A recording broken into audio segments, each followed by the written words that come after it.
បាទបងប្អូនចំណាយត្រឹមតែ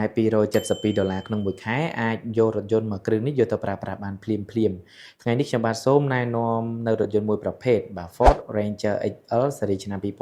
2025ដែលជារថយន្តថ្មីខ្លាញ់គោមានការធានាត្រឹមត្រូវពីខាងរោងចក្របាទអញ្ចឹងរថយន្តនេះគឺជាប្រភេទរថយន្ត Pick up ដែលបានបំពាក់ឡើងមកជាមួយនឹងម៉ាស៊ីនម៉ាស៊ូត 2.0 តាក់បូមួយភ្ជាប់មកជាមួយនឹងប្រអប់លេខ6វគ្គអូតូ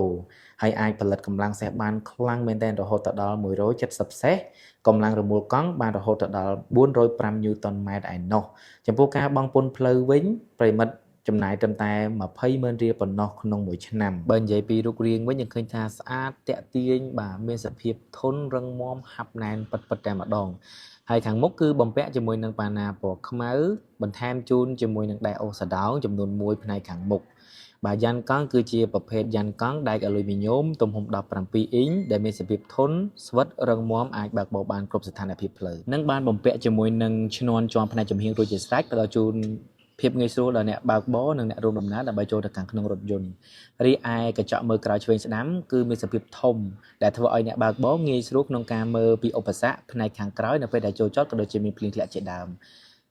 ឈ្នាន់ជាន់ផ្នែកខាងក្រោយក៏បានបំពាក់មកផងដែរដោយទៅនឹងរថយន្ត Ford Ranger XLT និង Ford Ranger Wildtrak ដែលធ្វើឲ្យយើងងាយស្រួលក្នុងការឈោងឡើងទៅបាំងខាងក្រោយនៃរថយន្តក៏ដូចជាទុកដាក់សម្ភារៈជាដើមហើយក្លុបខាងក្រោយនេះគឺបងប្អូនអាចផ្ទុកទម្ងន់បានរហូតដល់1តោនទៅ1តោនកន្លះរីឯការអូសសដោងគឺអាចអូសសដោងបានរហូតដល់2តោនទៅ3តោនឯណោះជើងក្រោមនៃរថយន្ត Ford Ranger XL គឺបងប្អូនអាចប្រើប្រាស់ជាមួយនឹងប្រព័ន្ធកាពីណាបាទ 4x4 មាន 2H 4H 4LH ដូចទៅនឹងរថយន្ត Ford Ranger XLTH ដែរអញ្ចឹងណាបងប្អូនចំពោះផ្នែកខាងក្នុងគឺមានសភាពធំទលាយបាទផ្ដល់ជូននូវផាសុកភាពដល់អ្នកបើកបរក៏ដូចជាអ្នករួមដំណើរជាដើមហើយមិនត្រឹមតែប៉ុណ្្នឹងទេ Ford Ranger XL ក៏បានបំពាក់ជាមួយនឹងចង្កូតភ្លើងអេឡិចត្រូនិកបាទមានសភាពធូរងាយស្រួលក្នុងការបើកបរបាទហើយចំពោះកុងទ័រគឺបំពាក់ជាមួយនឹងកុងទ័រដ៏ស្រស់ស្អាតចំនួនចុងក្រោយបាទជាប្រភេទកុងទ័រ Digital ផ្ដល់ជូននៅព័ត៌មានជាច្រើនដល់អ្នកបើកបរហើយអេក្រង់គឺបំពាក់ជាមួយនឹងអេក្រង់ Touch Screen ទំហំ10អ៊ីងចំនួនចុងក្រោយដែលបងប្អូនអាចប្រើប្រាស់ជាមួយនឹងប្រព័ន្ធ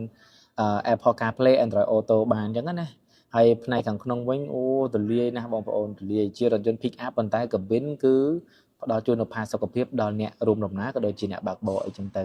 ផ្នែកខាងក្រោយក៏ទលាយដែរបងប្អូនសមាជិករួមដំណើរផ្នែកខាងក្រោយក៏អង្គុយទៅអត់ទៅជង្គង់ទេគឺផ្ដល់ជូននូវផាសុកភាពដូចគ្នាដែរអញ្ចឹងណាបាទអញ្ចឹងសម្រាប់បងប្អូនដែលចាប់អារម្មណ៍ Ford Ranger XL ឥឡូវគឺមានក្នុង stock ស្រាប់បងប្អូនអាចទិញភ្លាមបានភ្លាមបាទបងរំលោះសុទ្ធក៏បានចូលរួមមុនខ្លះក៏បានឬក៏បងប្អូនអាចទិញជាលុយសុទ្ធតែម្ដងក៏បានដែរហើយតម្លៃតែជាង$30,000ទេអញ្ចឹងបងប្អូនអាចទំនាក់ទំនងមកខ្ញុំបាទផ្ទាល់តាមរយៈលេខទូរស័ព្ទខាងក្រោមបាទសូមអរគុណសូមជម្រាបលា